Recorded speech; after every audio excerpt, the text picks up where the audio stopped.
time for the second announcement, baby. Let's get it. I'm excited about this one, man. I mean, this one, like, arguably, I think could be a little bit more exciting than announcement number one. Deadly. It's just deadly. Yeah. No emotions. Really nasty. So here's the second announcement, guys. So you've heard about Invictus, but you've also heard some murmurs of what we like to call Pythagoras. So we have two of these algorithms coming out. So Invictus, if you guys saw in TMI's video, we just released that. If you guys are interested, again, you want to join us, link down below.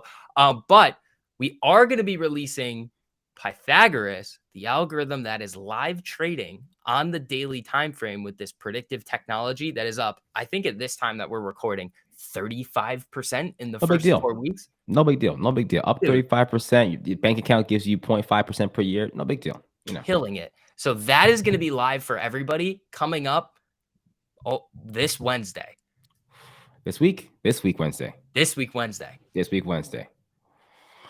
to be a monster. And the funny thing too is, like, it's not just hype, right? It's tested success that we've already seen happening, but it's just been like in beta. It's been below the scenes. People have just been kind of running through it to make sure it's all ready. And, don't forget, guys, you have an opportunity, guys, of course, to get in there, check it out. There's a community of people willing to learn, educate themselves. They're helping each other through this process as we are helping them as well. And we're learning from them, and we're taking the feedback and creating movement. Jump in there. It's going to be awesome, man. I'm super excited for these. This is going to be good. But I think we're going to get I think maybe the rest of August could be okay. I think we might chop around at those 430s, but then historically speaking, I think August and September are fairly bullish. But then at the end of September, yeah, I mean, we're going to get another Fed meeting, and then you're just going to kind of go back to the cycle that we were in. We see a lot of uncertainty over what Powell's going to do. The market starts to act a little bit more volatile. You see these big swings up, big swings down, and then once Powell makes his statements, you see a pretty big reaction, goes in that direction for a few days, then you just start the cycle again. Over and over and over. And the funny thing is too, is like when you're playing the market and, compared to where I know a lot of people were a year and a half ago, we're starting to realize, all right, don't get too stuck on a single direction. Come back on, check the charts, forget what you feel. Make sure you guys check out what the indications are saying. Make sure you guys know how the market moves. And hey, if it's giving you that bullish indication, get ready to play the downside. If it's giving you that bullish indication. That's why like a lot of these funds, like CNBC was saying, like 80% of the whole market is traded by algorithms. Why? They don't have any feeling. They just trade whatever parameters are set out for them. I mean, that's also why Pythagoras is able to be up 35%. If only retail could have our own algorithm. If only retail had their own hedgy killer algorithm. I know, with the high success rate, that with no emotion, it just wants to go out there and slaughter market makers' profits. But no big deal. Whenever that happens, I'd love to know where that would be. Yeah, it's interesting. Very interesting. But you know what? Quick update, because we did also talk about this as well. It seems like the SEC has been working a little bit. They're doing a little something. Just a little something. Just a little. It's weird, right? So as of recently, we've seen a few different updates here. One of them, we saw them dive into Melvin, which was, a little late on that one, but they're gonna be late. Like, that's the thing. It's like they're doing two things. They're trying to tighten up like risk disclosures for like private equity and large hedge funds, just to see if they're like over levered in any specific asset class. To see if they're still over levered. What? To see if they're still over levered. Exactly. I was looking at the margin debt data earlier. Like, it peaked at, I think it was 945 billion, and now it's down in the 600 billion range. So, I mean, that's either people not repositioning themselves and getting margin called to all hell and just liquidating, or it's a lot of these funds saying, okay, well, this type of environment doesn't make a whole lot of sense to be levered like this crazy high. And when you look at that data, the margin data, and you look at the market and how they correlate and how they move, it is nuts. It is nonsensical. But like you said, like it's so much money being over levered into the market. What do you expect, right? But yeah, you touched on two good points. One was the SEC is going to take time because they have to get all their ducks in a row. And, all jokes aside, this is actually probably the fastest that I can see the SEC moving. And the second thing looking into now is Robinhood. Robinhood is also under investigation for what happened in 2021. And they framed it as market manipulation, which was interesting. It's like, well, yeah, that's what it is. Tinfoil hats are on or off. I don't know which direction to be putting the tinfoil hat anymore.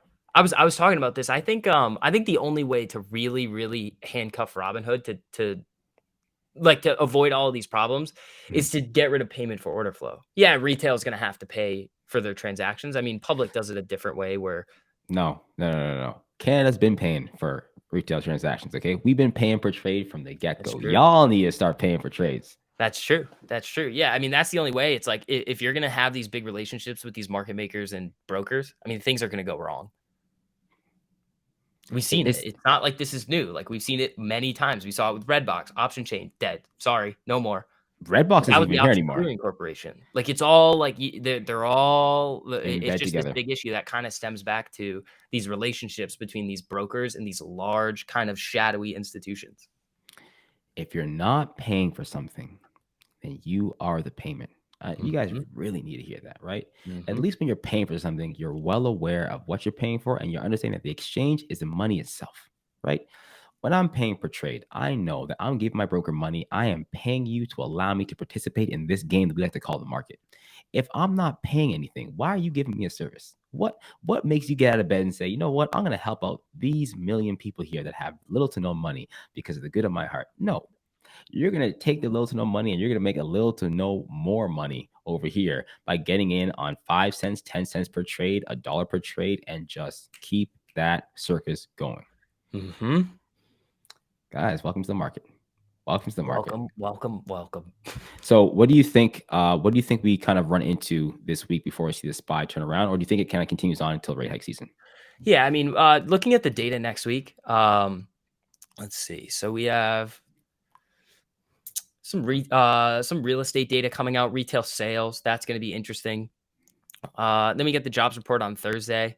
Yes. We get some Fed speakers too. I think it's going to be more of the same in terms of the economic data coming out. It's definitely be aware of it. We saw this with the Michigan consumer sentiment data on Friday. Definitely be aware of the times of the different pieces of data are coming out if you're going to be in trades. But again, I think it's going to be more of the same of you get a couple of candles in one direction and then the market's still going to do what it's going to do. Love it. Love it. Love it. Love it. Okay. All right, my guy. So I think that's what we got today for the video. Hopefully you guys have already, crossed your T's, dot your I's. You guys got your trading structure handled. If you guys are looking for some help for trading, education, indications, information, you guys know where to go. The link's in the description. Trade1348.com/TMI if you're watching my video. If you're watching STV's video, trade1348.com/STV. Get in there, check us out. 2 big announcements today. One was Invictus came out on Friday and people are loving it. I'll probably put up some pictures in the video for you guys. And then the second thing, Pythagoras, man, it's coming Wednesday. That algorithm is an absolute beast. Killer. Absolute killer. All right, guys. 4 weeks up 35%. On shares. Dude, it's crazy. It's crazy, man. Hey, man, look, you guys take your time. Take your time. Time is money, but take your time.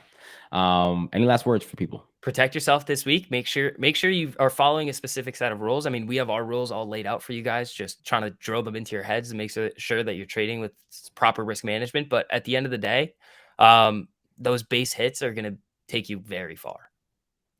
All right. Sounds good. All right, guys. Take care. Deuces. Peace.